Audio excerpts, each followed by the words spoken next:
Sound to your bar.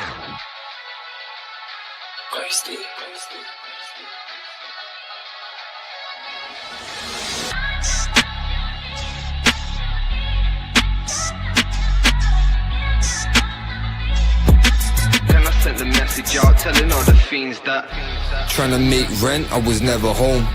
Digital skills and a second phone.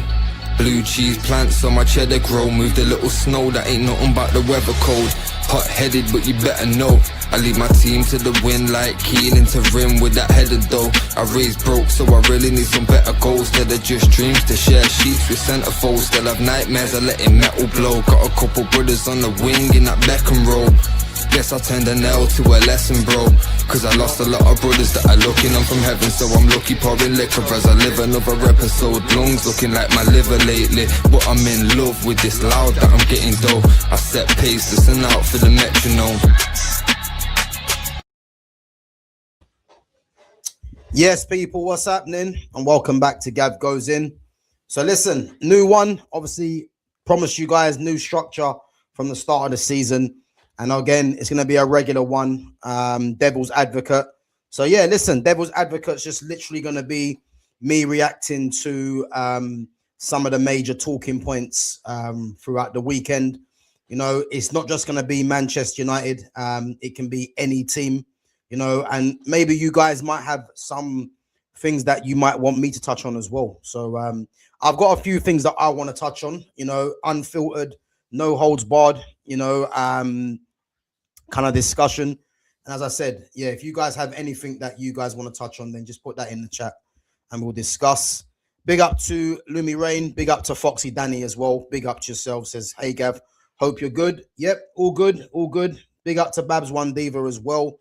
Yeah, I'm all good. I'm all good. Do you know what? Today's been a bit weird, man. Today's been hot, you know, but it is starting to get a bit cold now. So, well, I say cold, a little bit chilly now in the evening, isn't it? So, and obviously it's starting to get a bit dark now as well. So I think it's safe to say, man, that summer is on its way out, unfortunately. So, but yeah, no, apart from that, I'm all good. Hope you guys are well too. Fun fact, everyone, equals Gav is the only man that doesn't tip Arsenal for the title this season. Again, that's not entirely true. You know, I'm actually saying as it stands right now, Arsenal are actually the favourites as it stands right now. But until that window shuts, you know, I'm still going to say there's a few other teams that could possibly sneak in there. But I think it's fair to say as it stands right now, Arsenal are the slight favourites. But listen, this league's going to be open for me. It's going to be open. I think the only people that think Arsenal are going to win it is because, you know, they're the team that's been together the longest. They've got the longest serving manager as well. So I don't even blame people that will think that Arsenal are the favourites right now. For me, I'm going to make them slight favourites, you know, but I still think the likes of Chelsea with the one game a week, and again, we'll get into them as well. We'll touch on them in a bit. And also, I mean, yeah, Man United lost obviously against Hull City, which ain't great. But, you know, there's talk about us getting in a left back, Alejandro Balde, hopefully. So, yeah, listen, obviously, Baleba signed today as well. So, yeah, we'll have to wait and see what happens. But, yeah, Arsenal are the slight favourites, you know, I would have to admit, you know. But anyway, let's get into it. As I said, if you guys got any things that you want me to touch on your team, any team, you know, it can be, then I'll react to that as well. I want to discuss, to start off with, yeah, I want to discuss Liverpool. You know, obviously, we had Jonas on, Liverpool fan, with myself and Fitz on Monday. And guys, keep your questions and comments coming through, and I will get back to them once I've finished discussing what I'm going to. So yeah, we had Jonas come through, obviously on Monday, obviously Liverpool fan. And if you guys that have been there for a while, you would know that, you know, come the start of the season, you know, I was adamant with Jonas that Liverpool especially need to go to a back three. You know, you look at the signings last season, of Florian Wirtz, Hugo Ekitike, Frimpong, Kirkes. Who else was there? Was there someone else?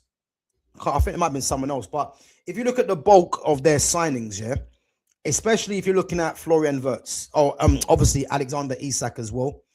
You know, you look at the fact that Florian Wirtz came in and Frimpong, and I touch on them too, especially.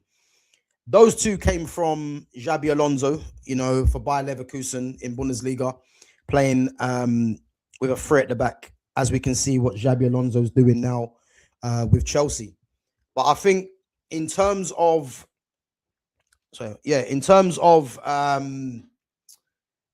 Florian Wirtz, you know, Florian Wirtz is coming for a lot of criticism. I'm still a massive fan of Florian Wirtz, but I do think Florian Wirtz, he's probably a couple of games away from people really crashing it on him. And I think he's getting crashed on now anyway. But he's a kind of player that it's easy for fans to get onto because he's not someone that is perceived as busting the gut, as Gary Neville said after the game. He's not perceived as someone that busts a gut. So especially him playing in this league, you know, he's on borrowed time, really. If he doesn't start scoring goals or putting in some top performances. Yeah. But one thing I always said, I said Liverpool need to play a three at the back, not just for Florian Wirtz and Frimpong. Frimpong, as we know, is a right wing back anyway. But Frimpong playing right back, he's a liability. You know, he's got mad pace, you know, but he's very one-dimensional. And again, defensively, he's not great. So just the fact that Frimpong and Wirtz, who are playing for the same team, and they both played for Xabi Alonso in the three at the back, it was an eye-opener for me, especially with Arne Slot and even with Iraola now. It was important for me that Liverpool played a three at the back, not just for Wirtz and Frimpong, but especially for Virgil van Dijk.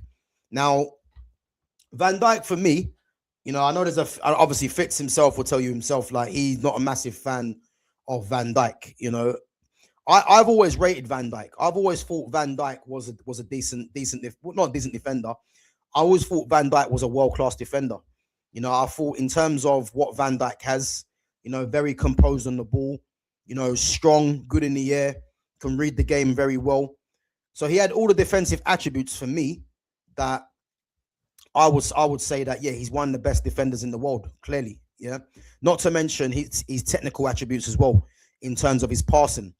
But I think it's very clear to see that not only is Van Dijk struggling, you know, he no longer commands the aura that he once had. You know, people call it aura defending, what he does.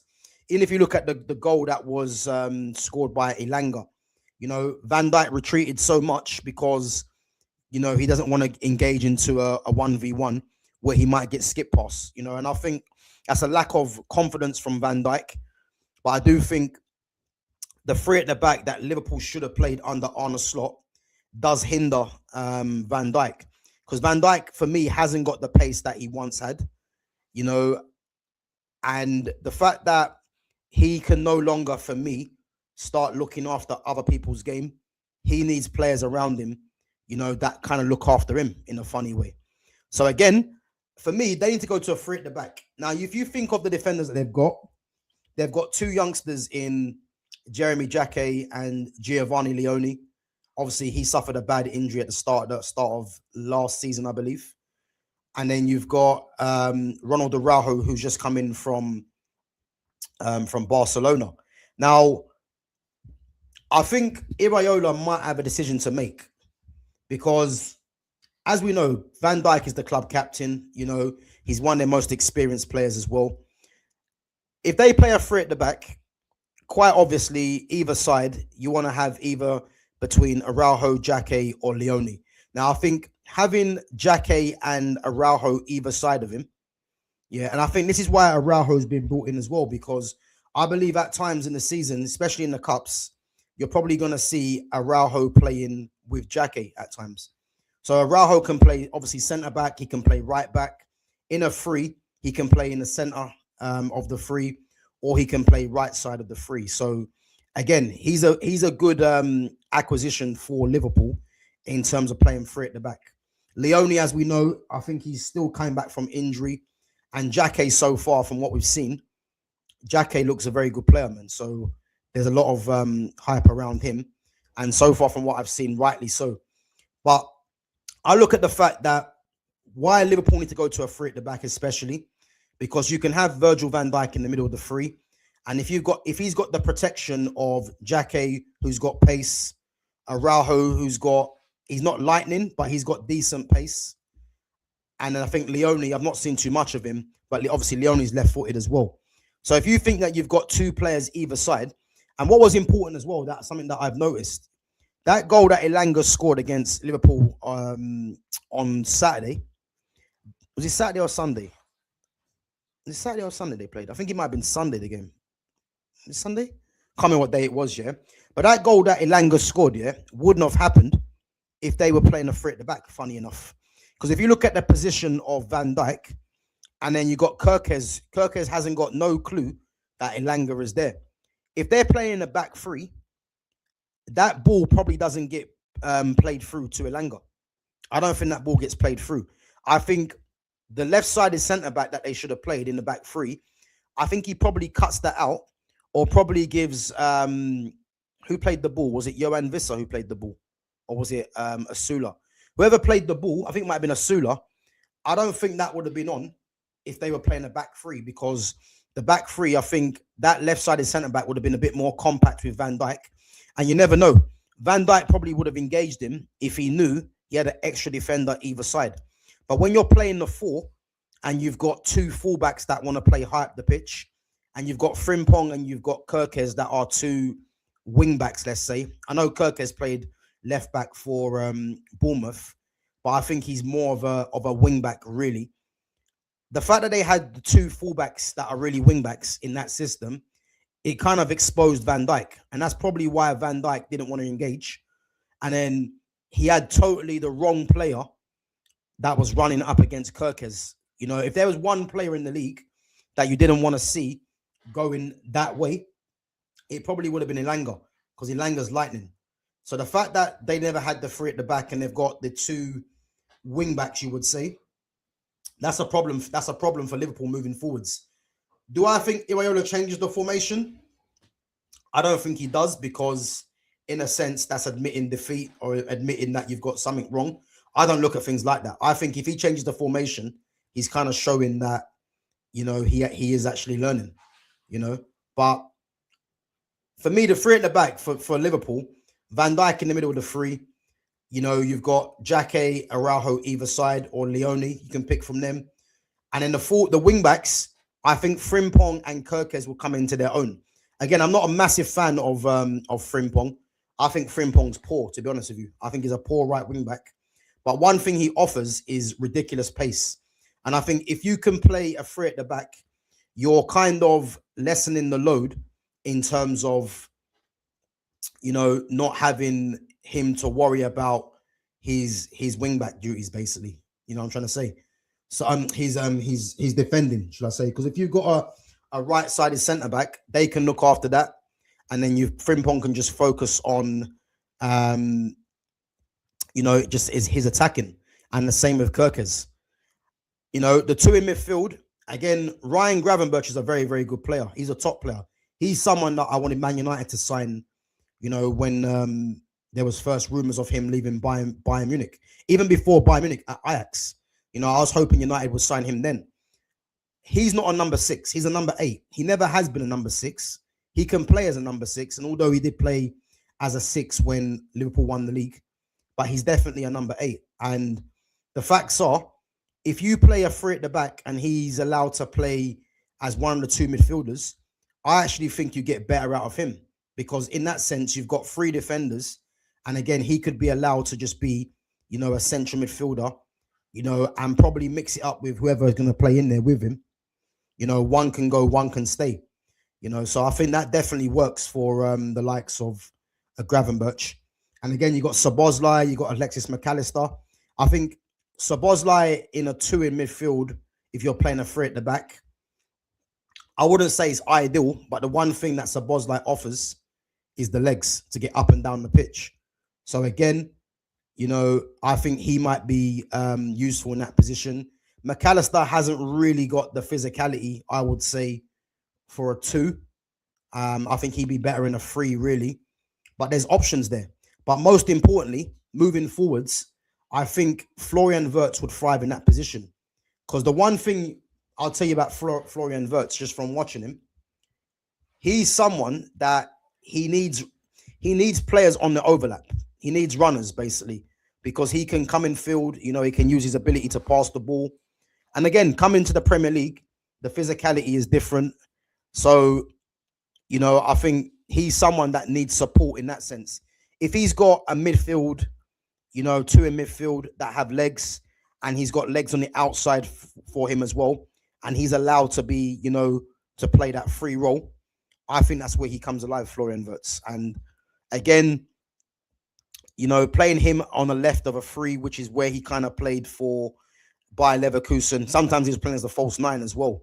He's actually a number 10, but can play as on the left of a free and as a false 9.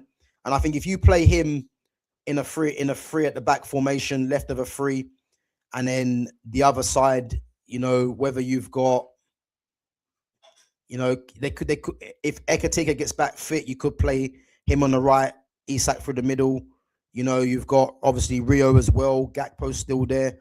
There is options that they can do, but I think with the players they have, especially Florian Wirtz, and if he's going to make Frimpong the first choice right wing back or right back, three at the back is what Liverpool need to be doing, because it helps Virgil van Dijk, it helps Florian Wirtz, and it helps Jeremy Frimpong, especially. So I wonder if that's something that Liverpool might get into, but they got absolutely destroyed on the counter by Newcastle, and again, Matthias Giselle, he's a very good manager, and he's an up-and-coming manager as well.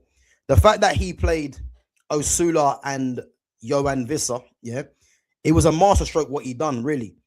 Because one thing about Will Osula, Osula will keep running. He'll run all day. Obviously, he come off injured in the first half, but his pace and his enthusiasm to keep running in behind will cause problems. And that's the trick, that's the adaptation that he done. Because I think when you see the lineup for Newcastle, you would have probably expected to see Johan Visser as the number 9 and then see Osula probably playing as a 10. But the fact that he put Johan Visser in the 9, and Visser was probably the best player on the pitch, it was good. It was good tactics, really, from Giselle to spot that. And they caused problems, man, all game for Liverpool. But I wonder if Liverpool go to the three at the back. Guys, let me know in the chat. Do you think Iraola will eventually change to a three at the back? Because this is going to be a hot take, yeah? If Liverpool continue playing with the 4 of Kirkes, Frimpong, Van Dijk, and whether it's going to be Araujo or Jake or Leona, whoever's going to be there, I think they're in trouble if they continue with the 4.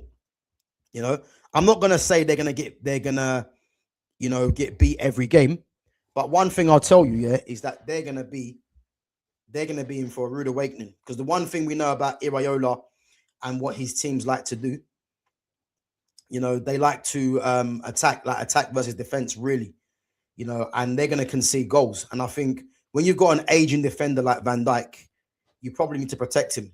So I wonder if he goes to the three at the back to protect Van Dijk, especially being your captain and your most experienced player, or is he going to keep playing the 4? And I think if he keeps playing the 4, I think he's going to expose Van Dijk for me. So it's one to watch, guys. But yeah, let me know what you think. Let me go on some of your questions and your comments. Lumi says, my point I want to touch on is Sanchez. Yeah, listen, we're going to get into Chelsea after this, after I've gone through your comments. Chelsea have a shot in competing for the league, but Sanchez will be the reason they drop out of the race early next year. Yeah, I mean, I'll have to agree. I mean, one thing I'll tell you, with Robert Sanchez, someone at Chelsea rates him highly, because the fact that he's still there after the amount of mistakes that he has made is odd. You know what I'm trying to say? And they were linked with Mike Maignan from AC Milan. And Mike Maignan an upgrade on Sanchez. He's one of the best keepers in the world.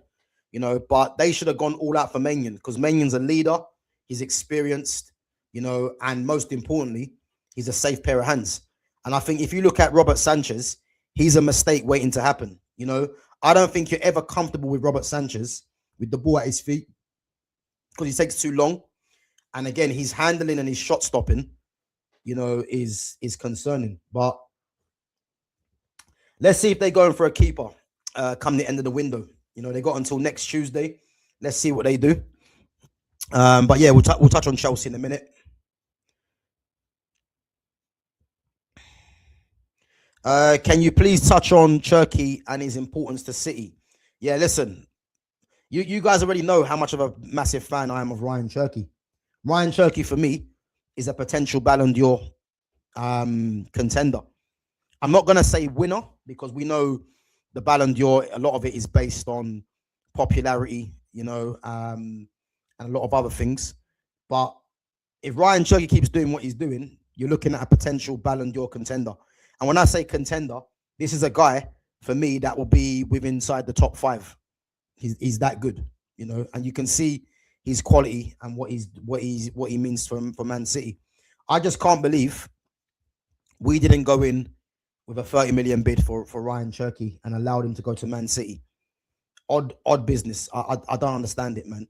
He was crying out. I mean, Man United had first-hand experience of Cherki when we played Lyon, obviously in the Europa League the season before, and we've allowed him to go to Man City. So that's one that got away, just like a lot of others. But yeah, listen, he's a top player, Ryan Cherki, and he's going to continue, man, to dazzle, man, in this Premier League. And again, he's someone for me that already he's one of the best players in the league. Yeah, he can be the number 1 in this league.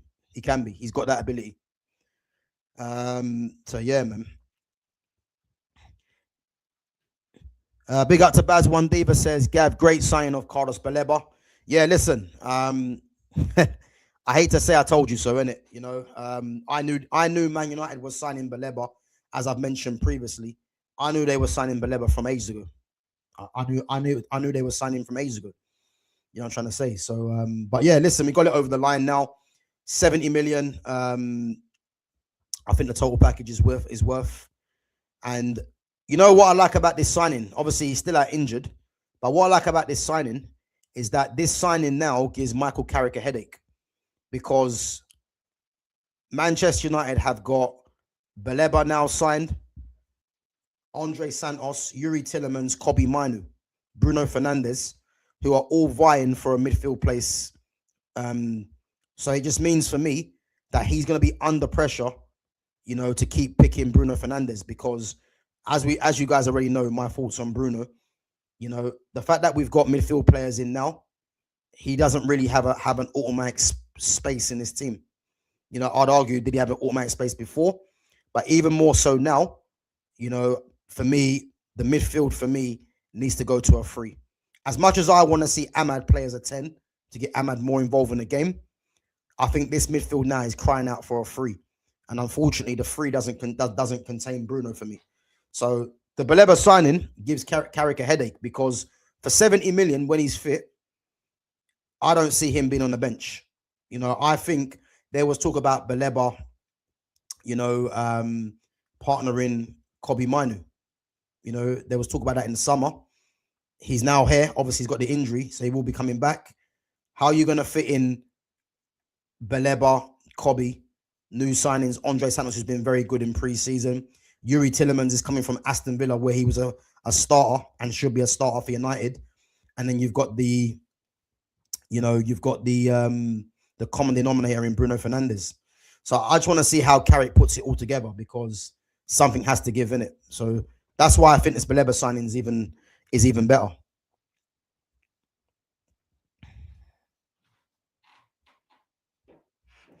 Can we all agree Engamoa is only effective on the left?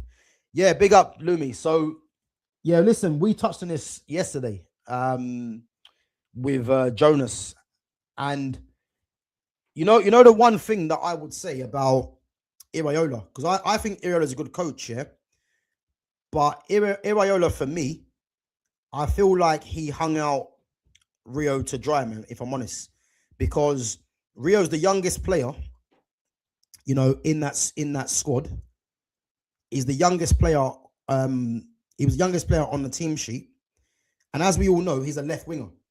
But seniority pulled rank as to why Rio played on the right hand side, and Rio didn't have a bad game. But if anyone knows anything about football, when you're a player like him and you're a left winger, it's one of them things where even just going onto the right hand side and doing what you normally do, it takes away from your game. If he was on that left hand side, yeah, he would have caused who was the right back, Dedic. He would have caused him problems because he's naturally a left winger. But when you're playing him on the right because you want to play Gakpo, and again, Gakpo got the goal, but Gakpo's more experienced than Rio. Just go and play Gakpo on the right-hand side and let Rio play in his natural position, especially being the case that he's young as well. You know, I don't understand why you would play a younger player out of position to play your most experienced one on his favorite side. Surely you want to protect the younger player and play them where they're most comfortable, you know? So, yeah, I think definitely moving forwards, I don't expect to see Rio playing on the right-hand side. I think Iraola would have learned from that, and I think Iraola will probably play him on the left. So yeah. Do you think Palace could be in trouble this season? Personally, I'm worried. Yeah, you know what? I liked Palace, man. To be fair, I mean, if you look at Palace's team not too long ago, yeah, this is a Palace team that had Joachim Anderson, Mark Guehi, Elise Eze. I'm pretty sure there was someone else. Elise Eze, obviously Walton and Mateta are still there, but I'm pretty sure there might have been someone else. This is a Palace team, by the way, that won the did they win the Carabao or the FA Cup? I can't remember. And their team's been decimated. Obviously, Eze's at Arsenal, Elise is at Bayern Munich, one of the best players in the world. Guehi's at Man City. Joachim Anderson is at Fulham. And now they've got, you would say, Daniel Munoz. I think Munoz might stay because of his age probably. But you've got Mateta and you've got Adam Wharton. And for me, Adam Wharton is an absolute joke. You know, Adam Wharton, for me, is like he's gonna go to a top team, you know. And when I say Adam Wharton goes to a top team, I don't just mean this country, by the way. Adam Wharton, for me, the way that he plays, how good he is on the ball, I can see Adam Wharton being of interest to the likes of a Barcelona, a PSG, a Bayern Munich. He's got that quality in his game, Adam Wharton, that I don't think people should just look at Adam Wharton as someone that's just solely going to stay in the Premier League. He's that good. He can go and play for me, for the Barcelonas, the Real Madrids, the Bayern Munich and the PSGs with his quality.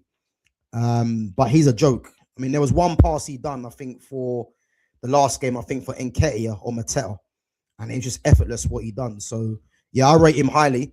And again, we've seen that, you know, Mateta has been looked at by Aston Villa. So, again, I can see your panic with Palace. Do I think Palace get relegated? I think, personally, if you lose Mateta or Adam Wharton, I think you could be in trouble.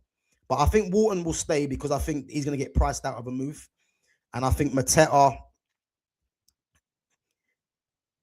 Mateta would like to go, I believe. But I don't know. Who could you, I mean, Strand Larsen's there, but Strand Larsen's not better than Mateta. I think if you lose Mateta, you're in trouble. And if you lose Mateta and Wharton, yeah, it's game over. So I can understand why you're panicking, man.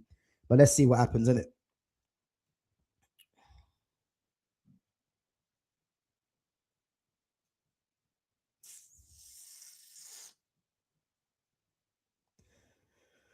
I agree they should go to a back three. Frimpong will thrive as wing back, and their midfield will also get some support. Yeah, 100%. I mean, as I said, man, I spoke about this for time. They should go to a back three. They should go to a back three. It's crying out for a back three. You know what I'm trying to say? But I just don't know if Iraola does that, because I don't know if Iraola admits defeat. Not even defeat. I just don't know if he feels that he needs to go to a back three. But I think the longer that they don't play the back three, I think they could be in real trouble, man, because they look very vulnerable. So yeah. Just wait 1 minute, guys.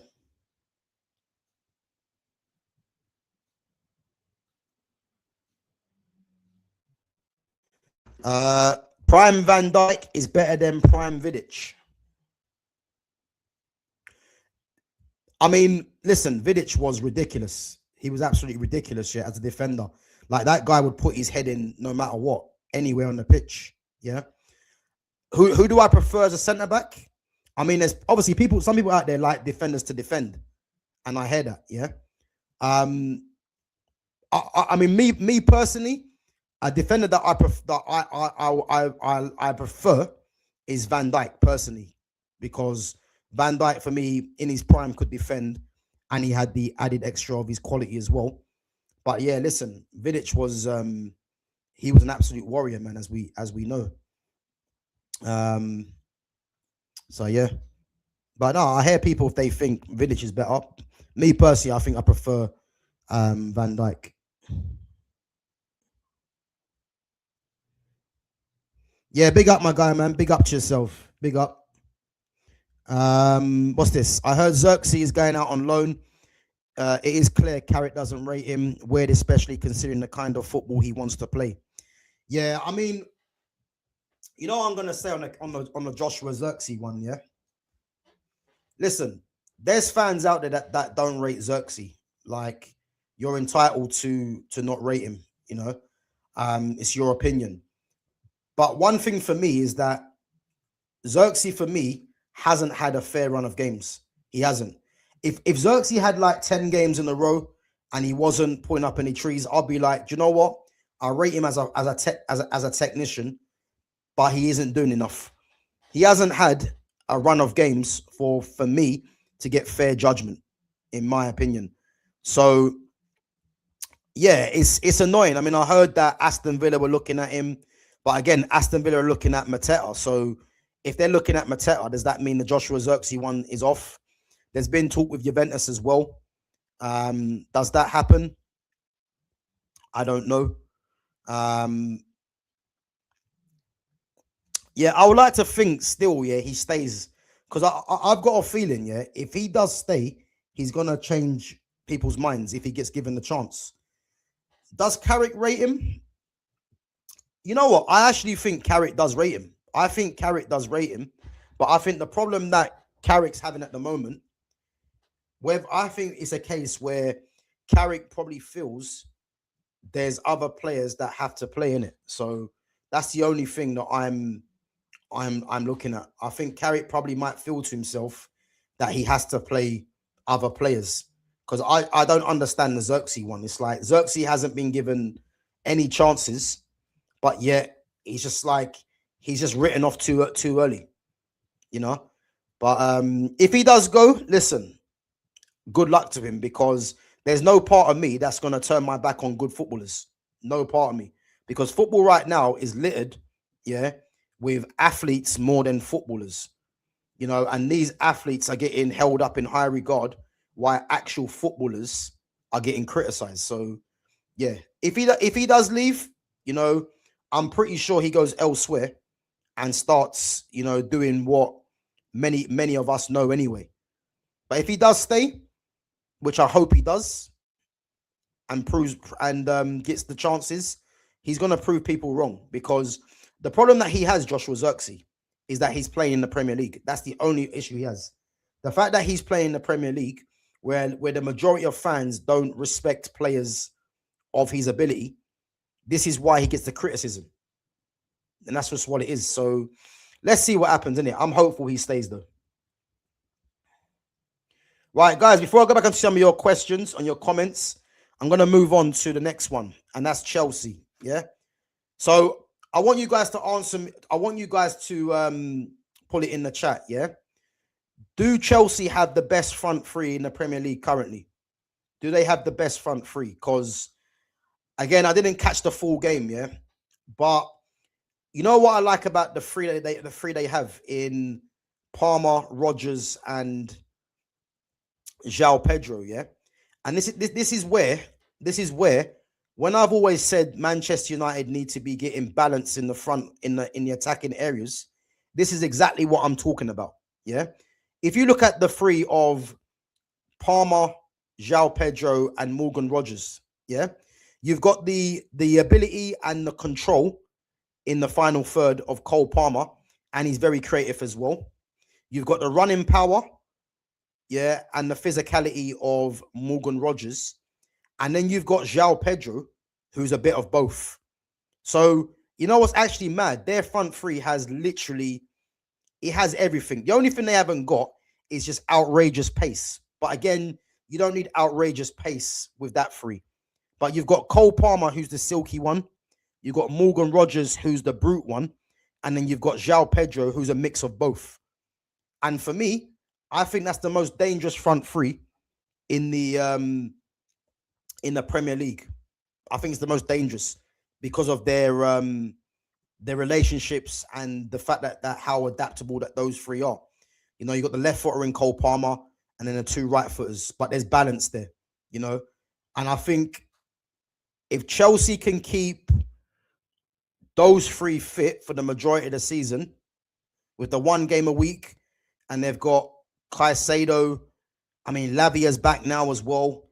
If they've got a midfield two of Caicedo, Lavia, if Enzo stays or Reece James plays in there as well, they're a team to watch. I actually think, yeah, Chelsea are, I would say, a top goalkeeper and probably,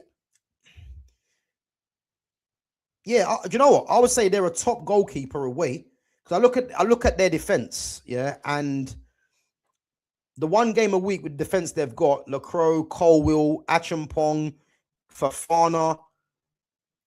If they get another defender, top class defender, if they're in for one, and a top goalkeeper, and they keep the majority of their team fit, I think they could be one of the teams that could challenge for the title, especially with the one game a week. So I think they're one to watch. Guys, bear me 1 minute.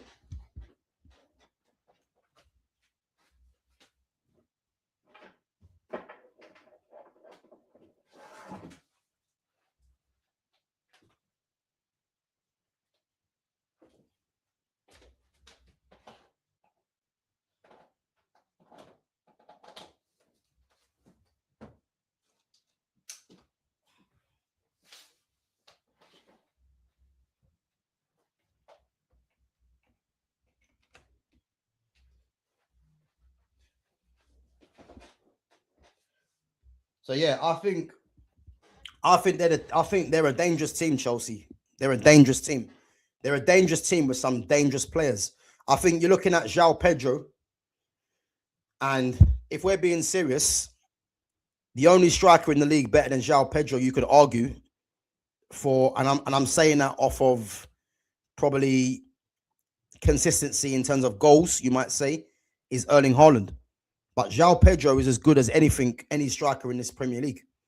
You know, I would say João Pedro is as good as any striker probably in the world, because the striker market is dead, especially if you're looking beyond the likes of Harry Kane, obviously being 30, you know, and obviously Lewandowski's not even in Europe no more. So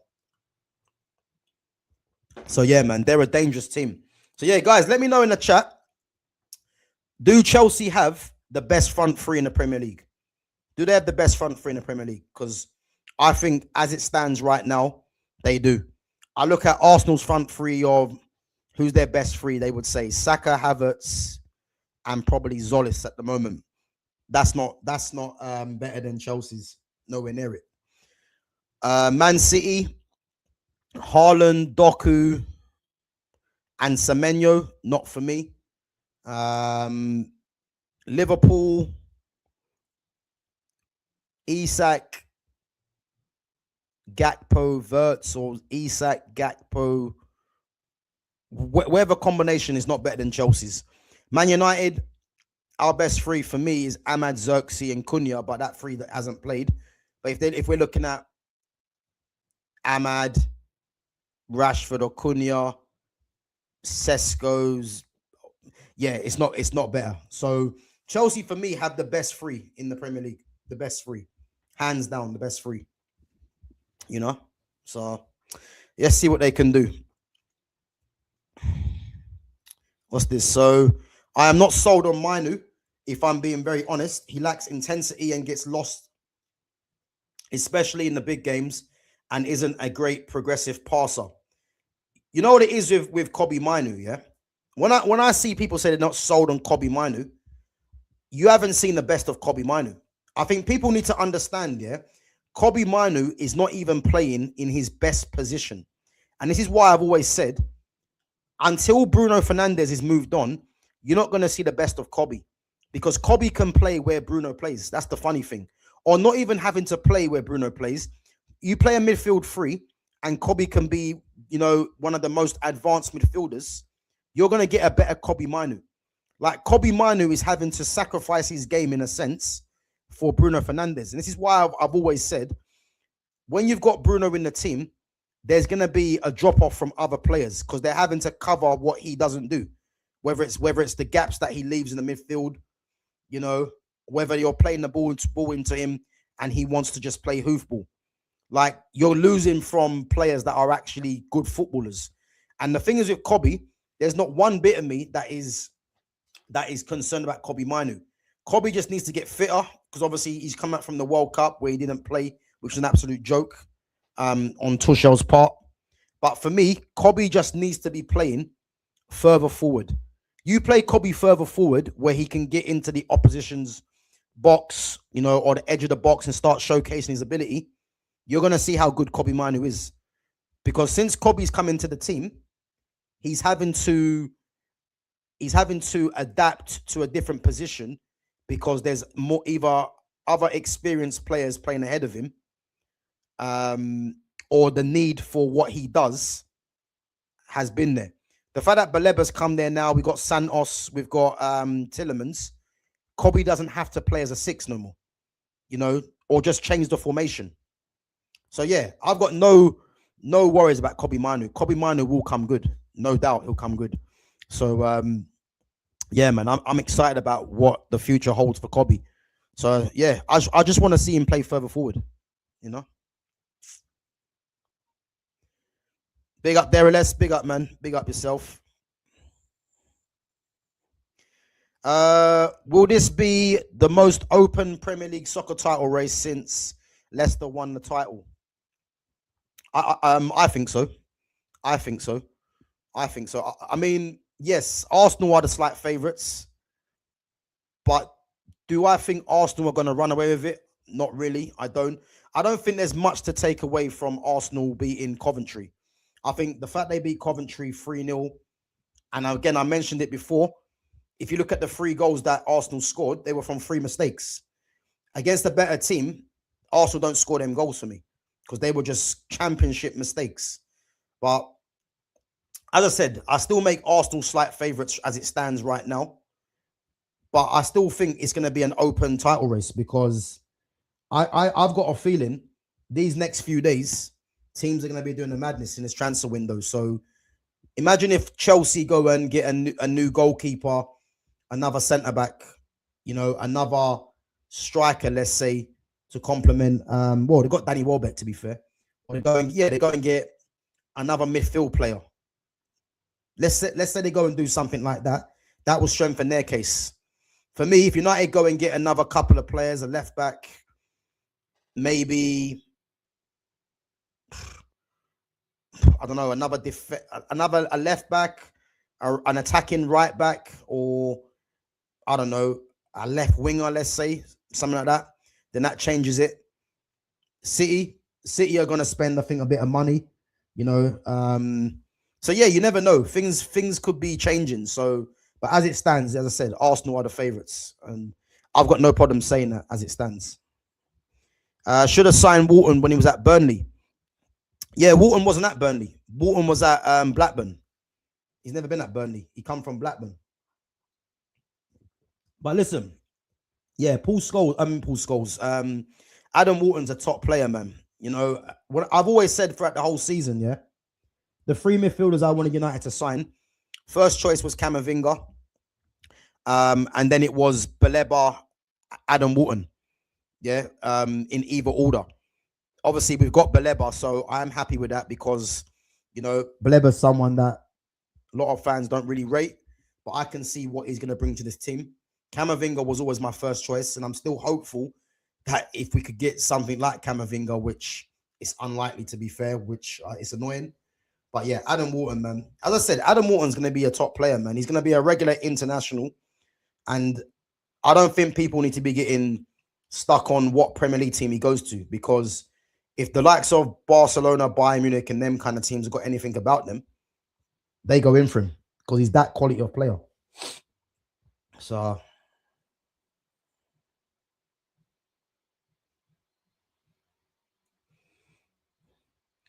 big up Deriles says, I think Xerxes will stay. You know what? I've always said Xerxes will stay.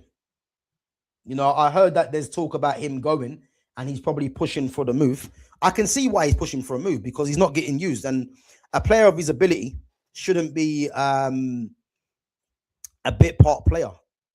You know, if he was getting enough game time and he wasn't putting up any trees, I'd be like, do you know what? He's had his chance. But there's no part of me, yeah, that's going to see Rasmus Højlund go 20 plus games without a goal. He getting given every single bit of opportunity to be United striker, and Joshua Xerxes can't even get that. And I got fans saying that he's not a number 9. Like, it's just nonsense. So, as I said to you, man, I hope he stays. But if he wants to go for his own good, I wish him all the best, man, because he's a very good footballer. And again, I'm not going to turn my nose up at good footballers. So, yeah, let's see what happens. Thoughts on the lap to Forest for 45 mil. Yeah, I see that Forest broke their transfer record for the lap. I actually think the lap's a good player, especially at Ipswich. It's not worked out at Chelsea. I don't think Chelsea play for the lap. Nottingham Forest, yeah, it could be it's going to be a new start for him. But Chelsea have got 45 million for the lap. Like, the business that Chelsea do, it makes me laugh. They managed to get top money for players that have had poor seasons. You know, it's odd. But 45 million for the lap after a poor season, and we can't even offload like the Rashfords of this world because of his wages, obviously, and other players, man. It's just odd, man. But Chelsea keep doing it, man. They keep doing it. Haaland, Cherki, Foden is better. Yeah, but again, Cherki and Foden are playing in the 10s. They are playing in the wide areas as it's occasionally, but I think the preferred wingers. This is why they're looking at Gakpo, which is madness. Yeah, is Doku and Semenyo, because Cherki and Foden. I think Cherki and Foden are going to be vying for the number 10, and rightfully so. Like, Cherki's better than Foden for me, but they're both going to be vying for the number 10. So it's going to be Doku, Semenyo, and if they get Gakpo as well, and Haaland. So that's not better than Chelsea's.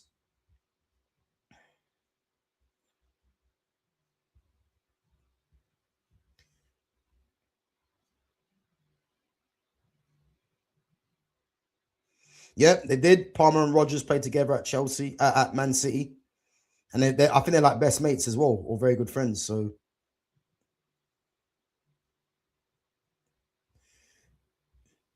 big up to Fitz. Big up, my guy. Yeah, no worries, my guy. Big up yourself, man. Hope you're well. Chelsea will be similar to last year, inconsistent. Possibly, but they've got one game a week. So when you've got one game a week, this is where the training ground comes into it. You know, they can focus on whether they're going to do patterns of play, whatever it is. So yeah, listen, I think Chelsea's the one team, unfortunately, that a lot of teams need to be aware of. And I'm literally saying that, yeah, because of the one game a week and the quality they have. Their team they put out yesterday of Colwill, three at the back of Colwill, Lacroix, Achampong, Reece James in the midfield with Lavia, Gusto at right wing back, Yorel Hato at left wing back, Palmer, Rogers, and Pedro. You're thinking that they're missing arguably the best midfielder in the league in Moises Caicedo from that lineup. They can even go Caicedo, Reece James in the midfield too, or put Reece James at right wing back and play Caicedo, Lavia. You know, I'm telling you now, they need to be watched because they're probably 1 or 2 signings away from being an absolute problem for the league.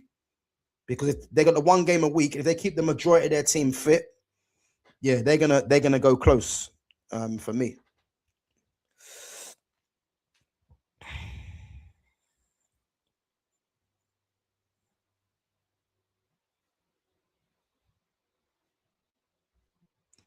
What are your thoughts on Tillemans and Santos?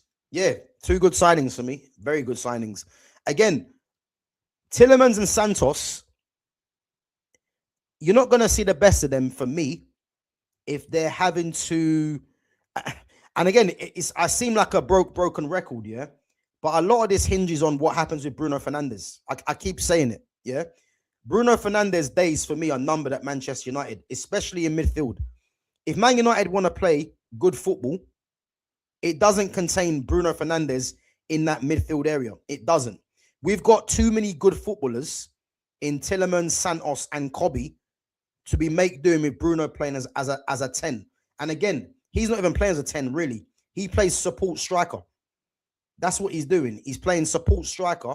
And then when the game's not going Man United's way, he'll just drop deep and start taking the ball off players' toes and starts hitting spam ball. That's all he's doing, really.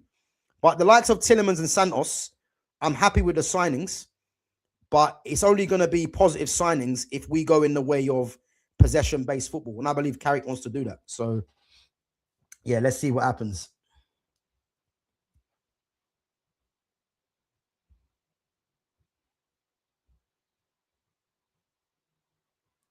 Yeah, Sanchez is a problem, but let's see. Gav, is Rice, Bruno G, and Odegaard the best in midfield in the world? Nope, not even close. It's not even close. The best midfield 3, you'd probably have to say in terms of the balance and quality, you got to look at PSG's midfield 3 of Vitinha, João Neves, and Fabian Ruiz. The fact that Barca now have got Rodri. Barca can do Rodri, Pedri, Dani Olmo. You know, they could do Rodri, Frankie de Jong, Pedri. Like they got so many different options. So that's another one that's better than Odegaard, Bruno, and Rice. Chelsea are not really playing a 3. They're playing a 3 at the back, so they don't count. If we get our 3 right, you know, whether it's going to be Baleba, Kobe, Tillemans, or Baleba, Kobe, Santos, you know, I'd prefer that personally. So yeah, there are 3s out there. Bayern Munich don't play a 3. So again, if we're looking at the 3 in midfields, I'll take Barcelona and PSG's midfield 3 ahead of this 3. You know, if you're looking at the Premier League, you might say that they might have the best 3 in the Premier League, but again, there's not many teams that play with a 3 because Odegaard is actually a number 8. So are you saying a 3 as in a number 10 behind the striker, or are you saying a midfield 3? So Gakpo isn't leaving Liverpool. Boy, listen, if Liverpool could offload Gakpo and get money for him, the kind of money that Man City have been rumored to want to spend, yeah, that's madness. I can't even lie.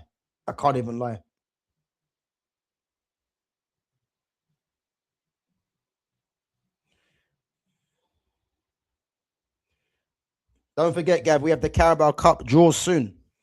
Yeah, I don't care about Carabao Cup, man. I'll be honest. I don't care about that. Man. Big up to Ashanti. Big up yourself. I'm from the UK. Big up. Right, let's get back on to let's get back on to what I'm going to discuss. Let's move on. And this is something that I want to touch on, yeah? And I want to see what you guys think as well. So there's something that I see yesterday on Sky Sports, and I think Jamie Carragher touched on it. Yeah, and this is something that I've been aware of as well.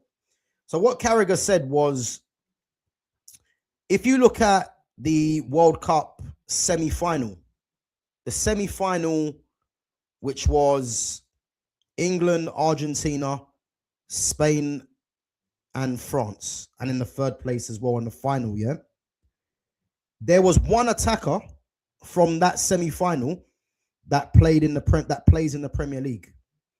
Anyone know who that is? I'll give you a chance to work it out. So there was one attacker that played in the semi-final of the World Cup that plays in the Premier League that started. Let's see if anyone can work it out.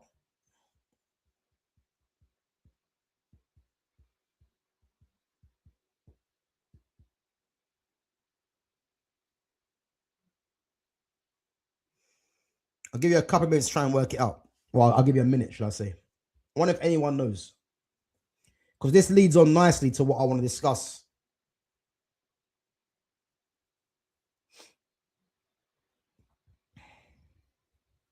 So, guys, anyone know what attacker was the only starter from the Premier League that was in the World Cup? In the World Cup semi-finals. There was one attacker that plays in the Premier League that started. I don't think Brazil didn't make the semi-finals. So semi-finals of the World Cup between England, Argentina, France, and Spain. There was one player that started there was one player that started in the World Cup semi-finals that plays in England. Does anyone know who it is?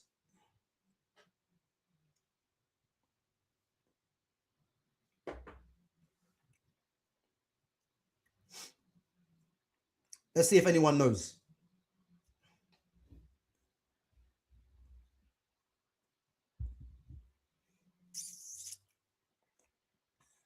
Nope, not Rashford. Morgan Rogers. Morgan Rogers was the only player from the Premier League in the attack that started in the World Cup semi-final. Yeah. Enciso? Nah, bro. Semi-final, man. Argentina, England, France, and Spain. So Morgan Rogers was the only one, which leads us on nicely, yeah, to what I want to discuss. And I want you guys to let me know what you think as well, yeah? Do the proper attackers want to play in the Premier League? Simple question. Do the proper attackers want to play in the Premier League? And if so, why don't they want to play in this Premier League, in your opinion?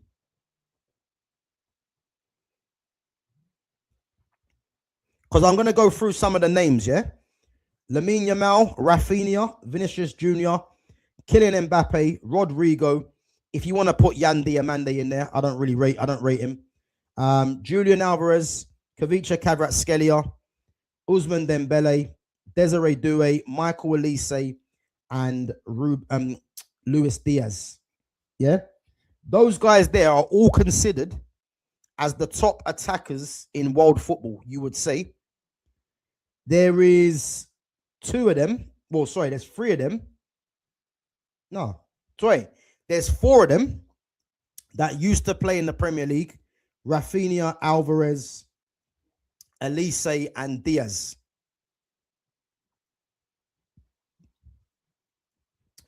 My point to you is, guys, yeah, is it a case now where not only do the best attackers don't want to play in the Premier League, is it a case now as well where England are starting to lose, whether it's through these players getting on or they're deciding to go to bigger clubs in preference of the Premier League?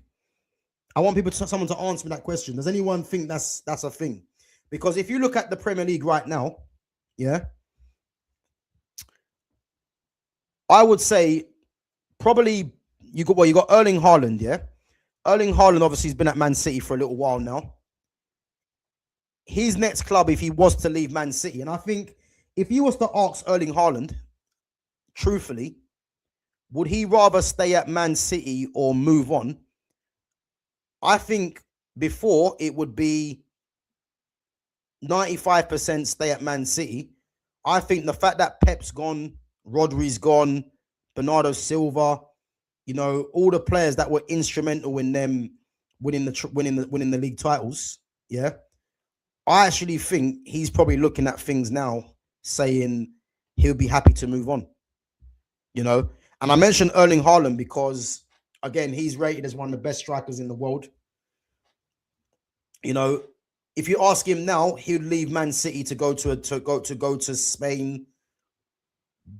Probably maybe back to Germany. You never know. Maybe a PSG. He'd prefer to do that. And then you look at Ryan Cherky. Ryan Cherky's next move from Man City will be, if he does leave, a Barcelona, a Real Madrid, a PSG, a Bayern Munich.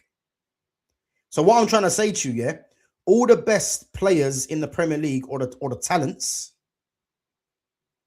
have you noticed that they're all starting again to leave the Premier League, regardless of the money?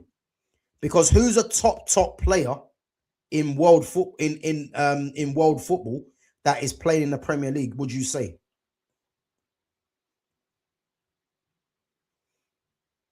Because again, if we go through Chelsea, yeah, let's look at Chelsea. For me, they've got top players in. Reece James is different because Reece James obviously come through the academy. You've got Caicedo, you've got João Pedro, and you've got Cole Palmer, you would say, yeah? Again, João Pedro signed a new contract. Cole Palmer, again, we know it's obviously from Manchester anyway. And then you've got Caicedo. If Caicedo was to leave Chelsea, which is not really going to happen, and the reason I'm saying that, yeah, is because you got to base it on how long the contracts are. So again, for Caicedo to leave Chelsea, it's going to cost ridiculous money, which no one's going to pay really. But if he was to leave if he was to leave Chelsea, he's not going to go to, for me, a rival Premier League team. So you're looking at outside the league. The same I would say for João Pedro, even though he's just signed a new contract. I would say probably the same for Cole Palmer. I think Man United might be his destination, but if he does leave Chelsea, I'm going to say it's either going to be United or abroad. I look at City, we spoke about Cherky. I don't think they've got no one else of that. They've got no one else of Cherky's level. Haaland, we spoke about already. Liverpool, I mean, they brought in obviously Florian Wirtz, you know, but again, that's not really working out at the moment. And they haven't really got no one else there that is, you know, a proper world star. And that's it, really. So again, Arsenal haven't got no one for me that's a world star. You know, they've got good players, but no one that is a world star for me.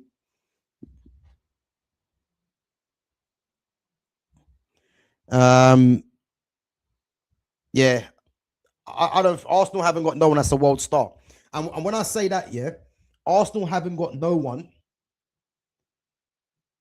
in the attacking areas that the PSGs, Barcelonas, Real Madrids, Bayern Munichs would take, and that's my point. So again, if you guys notice the pattern, look at the two players that were rated as two of the best players in the Premier League that have just left the league. Mo Salah and Rodri. So now you're looking at if you was to say who's the best player in the Premier League, it's like you're struggling now. You know what I'm trying to say? You're actually struggling. I think if you're being lazy, you know, you might just pivot to Arsenal, but I don't think Arsenal have the best player in the Premier League. I don't. They have good players for me. And And that's my point. No one has. But that's my point. So you can see, yeah, that the league is drastically declined. Well, the league has been on a decline anyway, but the league's declining even more now because you're getting the very best players in the world not wanting to come to the Premier League, and the ones that are regarded as the best are actually leaving the league. No one, I don't know if anyone's actually clocked that. No one's actually clocked that. And the way that you can tell that, yeah, is that remember when you had the likes of Luis Suarez, Ronaldo, who else was there? The Pogbas. When you had all those top quality players in the league, the Agueros and that in the league, Coutinho, like the Barca's and the Real Madrid's, Bayern Munich was sniffing for those sort of players. I'll be honest, there ain't no Barcelona, Real Madrid. Well, put it this way, how you can tell this, yeah? The one time Barcelona came in for a player, and I'm gonna put Anthony Gordon to the side because we know why Gordon was signed, because it's, you know, Hansi Flick likes pace, but the fact that Gordon's at Barca now is just a joke. But the fact that Barcelona have come in for the one true world star in the Premier League, Rodri, and he's gone, is exactly my point. Because those teams like Barca, PSG, Real Madrid, Bayern Munich, they only go in for what you would say is elite players. There ain't no elite player in the Premier League, apart from, in my opinion, and again, he's still got to do more, is Ryan Cherky. He's the only one I look at in the Premier League that has genuine world-class potential. So that's what I'm trying to tell you guys. It's a problem. It's a massive problem. Look, there is only 5 best players in the world. Yeah. Well, who are the 5 then? Would you say? Who are the 5? And again, it just shows you the problem, innit? There's not too many top players in the Premier League, and there's not too many top players as it is in world football. You know? So yeah. As I said, the ones that I've got on this list here that I've put down, Lamine Yamal, world class.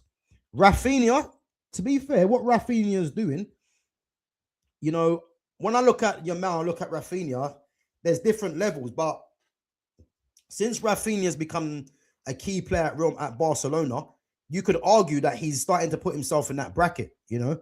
But Yamal is undisputed world class. I'd say Rafinha's on the fringes. Vinicius Jr., for what he's done at Real Madrid, you could say that he's world class. The same with Mbappe. Rodrigo, for me, I would love Rodrigo at Man United, personally, but the injuries have killed him. Diamande is not world class for me. You know, he's just a Mourinho type player with his pace. Julian Alvarez is world class. Kvaratskhelia is world class. Dembele is world class. Doué's on the fringes. Michael Olise is world class. And Luis Diaz, as we know, used to be at Liverpool. You could probably say that he is like Rafinha. If there's any other players, guys, let me know. And I think what that tells you, yeah, because I look at Italy. You've got potential in Kenan Yildiz.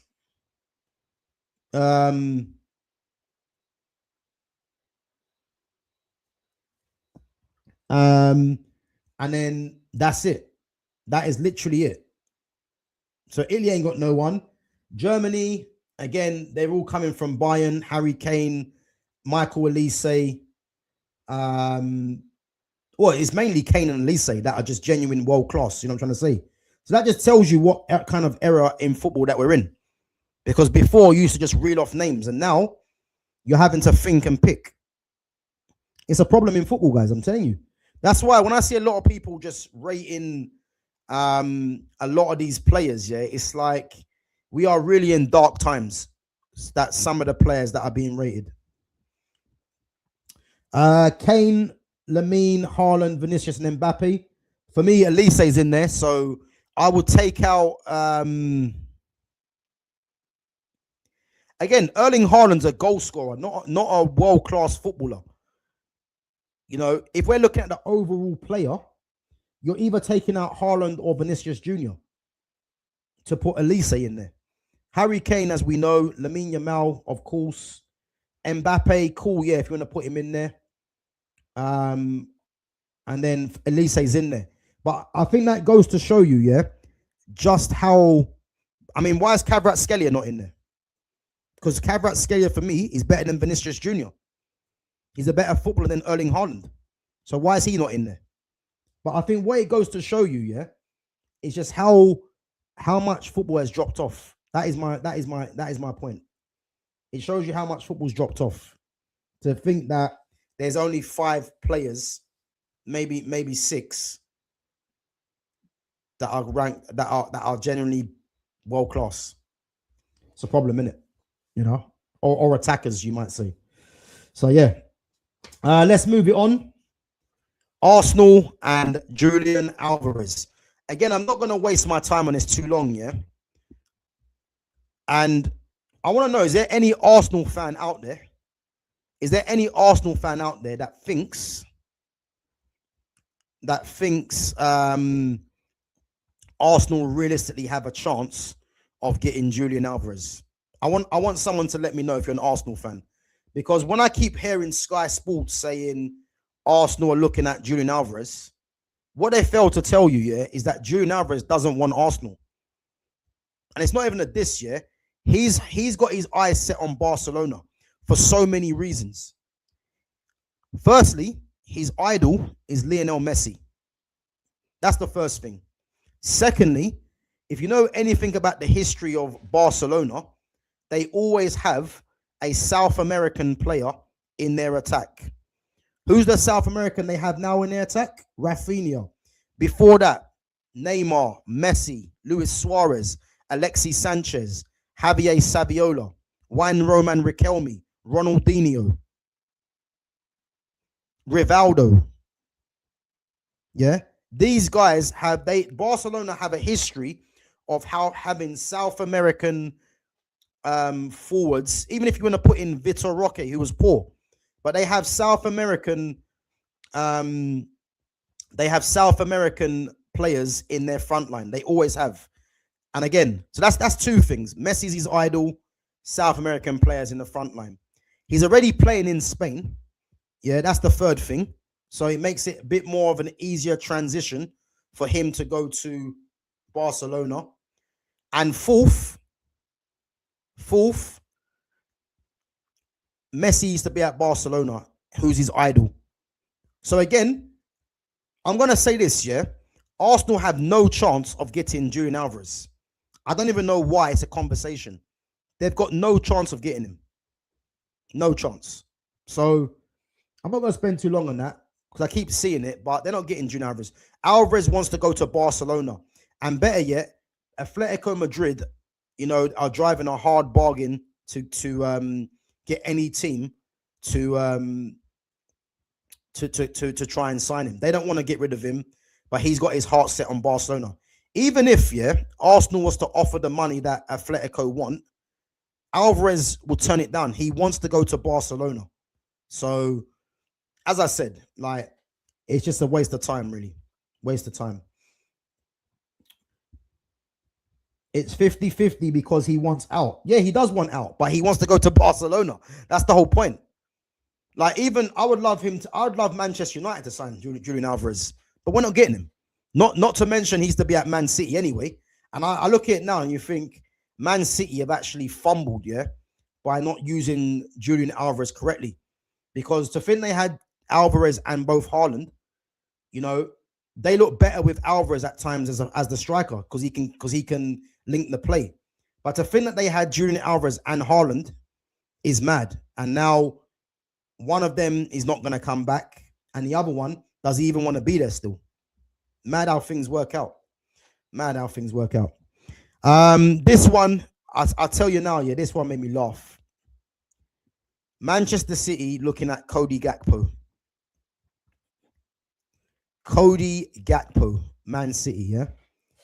And again, I think what that goes to show you, yeah, is how much quickly City have dropped off. Because I guarantee you, Pep Guardiola was never looking at Cody Gakpo. Never in a million years. Yeah. The fact that Gakpo is being pursued by Man City, and then if they do sign him, they're going to have wingers, Doku, Semenyo, and Gakpo. It's quite clear what Maresca's looking at, pace and power.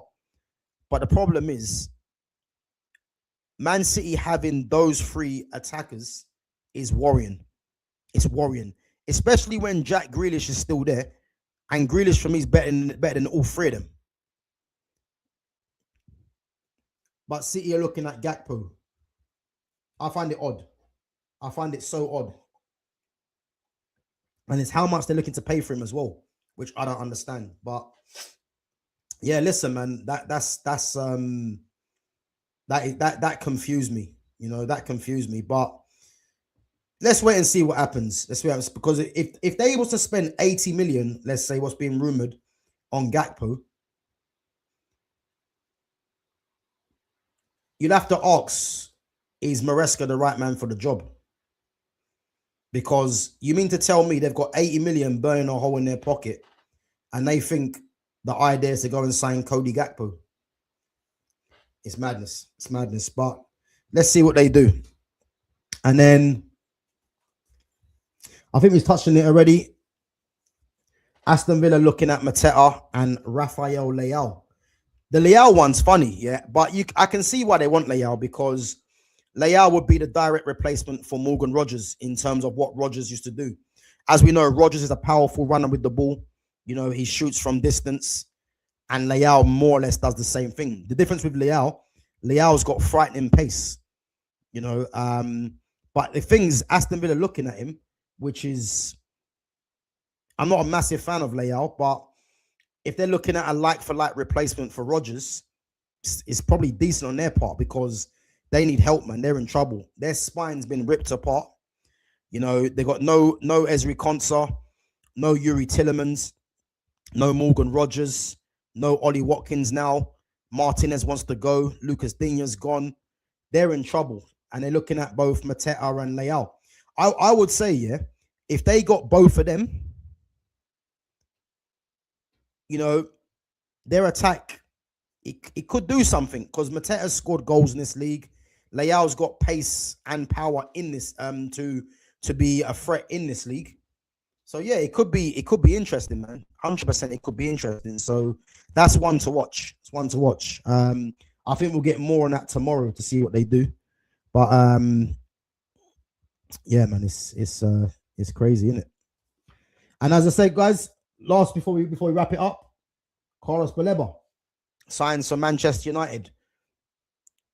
As I said, man, it's decent bit of business. I say decent bit of business. It was a signing that Man United were always going to make, you know. And as I said to you before, guys, told you that it was going to happen, you know. And as I said, I'm more happy that it's happened, because he now gives Michael Carrick a genuine problem in that midfield, because this whole Bruno Fernandes playing every game, playing as a number 10, that has to be eradicated now for me, if you're going to try and fit in all these midfielders.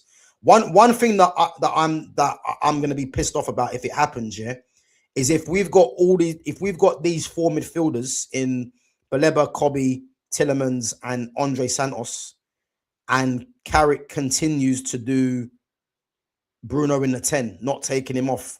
That will piss me off, if I'm honest. But yeah, man, it's down to Carrick now, you know.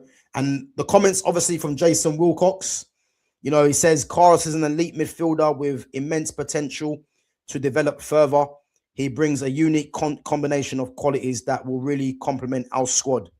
What I'm reading from that is Ineos have been tracking Baleba, as we knew, for a while. Because those comments there that he said, you know, he's an elite midfielder with immense potential. You don't just sign someone, you know, randomly. They have been tracking Baleba for a while.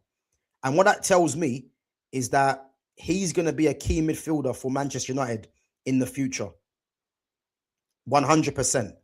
So, Yeah, man. It's a very good deal, man. Have we overpaid for him? Listen, there's a lot of players that have been overpaid for. So, there's no point getting into it really, because the whole market's been an absolute joke when it comes to transfer fees. So, but I'm just happy we got the midfield sorted now. We got three midfielders to go with Kobe that I definitely wanted. What are the names that I thought we were gonna get? No, my options in the summer was it was Camavinga, Baleba, Tonali. They were the three I'm looking at, and obviously we've got one of them. So, but again, Santos and Yuri Tillemans, they've been two very good signings, man. So, yeah, listen, I'm glad you've touched on that, yeah, because listen, you see one thing about me, yeah, I speak what I speak. I don't care if people don't want to agree or not want to agree with it, yeah. But let me tell you this for free, yeah. Let me tell you this for free. There's a certain section of Manchester United fans, yeah, that are not liking our summer transfer window.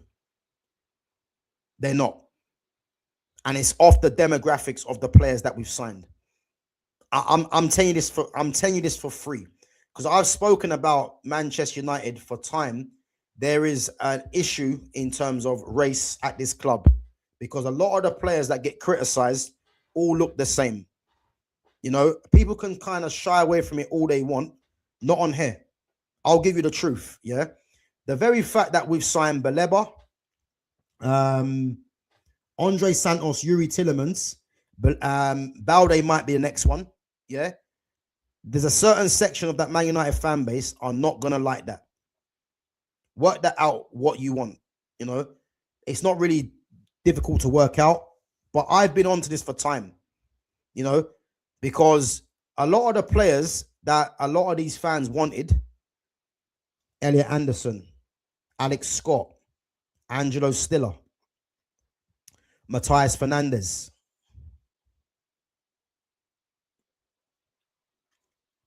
I think it was Bruno Guimaraes. I've named 5 players there. What do they all have in common? Yep, the issue with the players with dancing swag. Exactly, Bilal, you know what I'm talking about. And again, you know what it is? I hate to be on my channel, yeah, talking about these issues. But if people out there think that these are not a thing, then I'm sorry, you're blind. You're blinded to what's going on. Yeah, this has been a thing for time. And why do you think there's so much protection for Bruno Fernandes? Why do you think? There's a reason why there's so much protection for Bruno Fernandes. Because it all goes back to what I'm talking about. The very fact that the players that we have signed is not going to go down well with a lot of these Man United fans. Because I see this a mile off, Listen, we know it shouldn't be going on, but it does go on, unfortunately. You know what I'm trying to say? It does go on. But at the end of the day,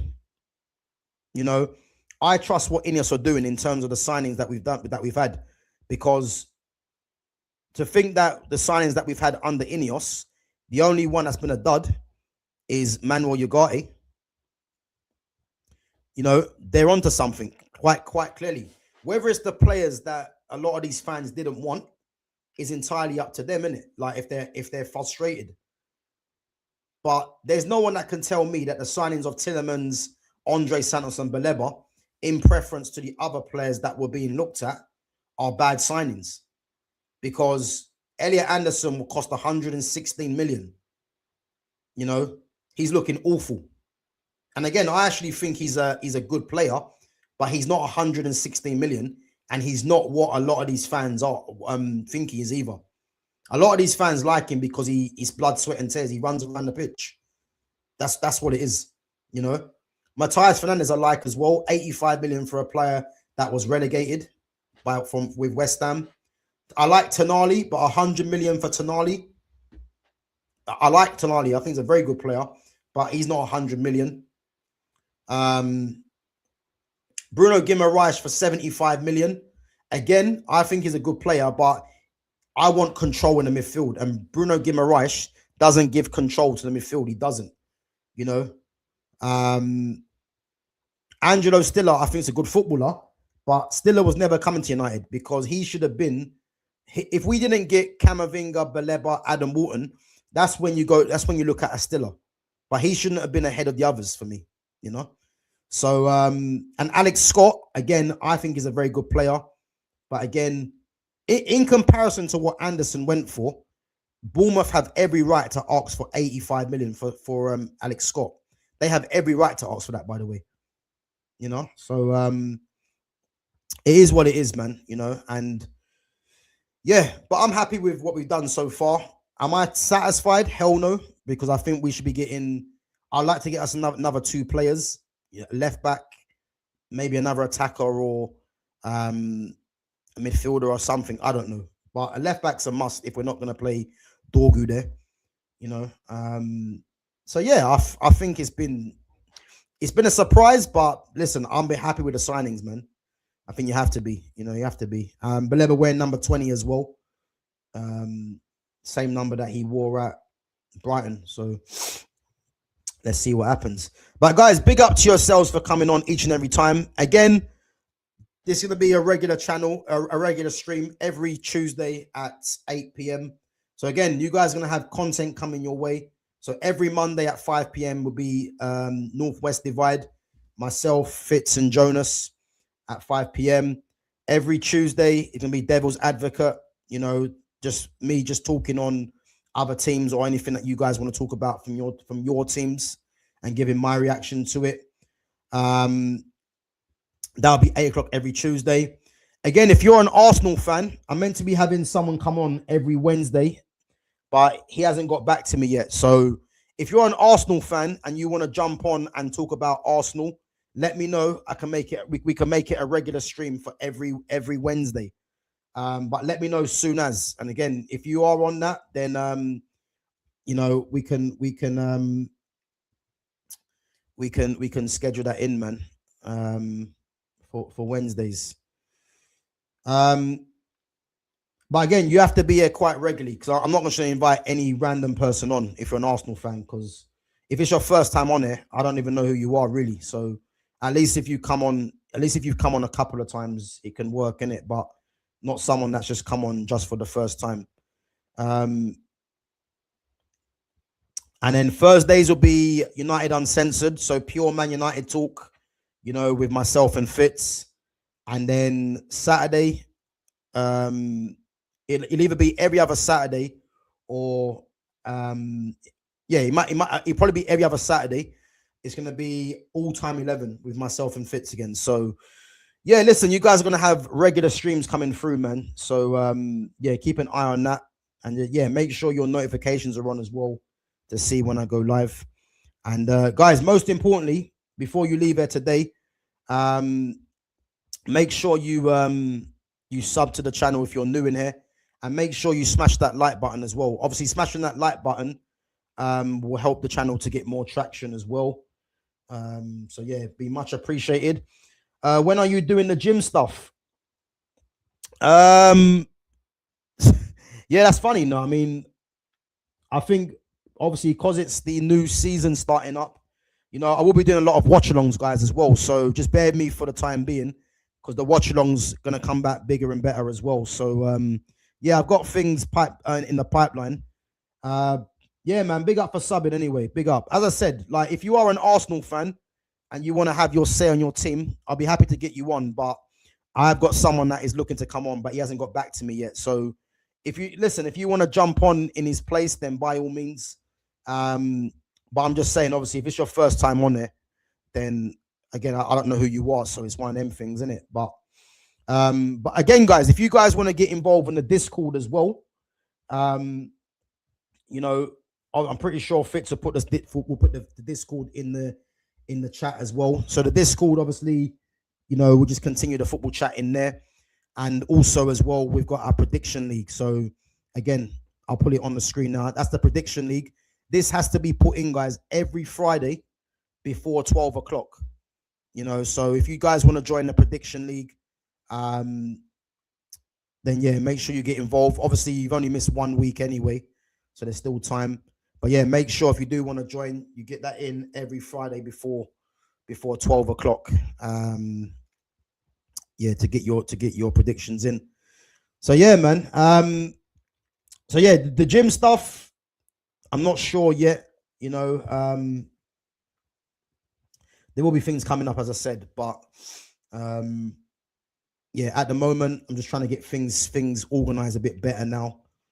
Come this new season, so yeah, we've got things patterned a bit better now. So we'll see. Let me see some of your questions before we wrap it up.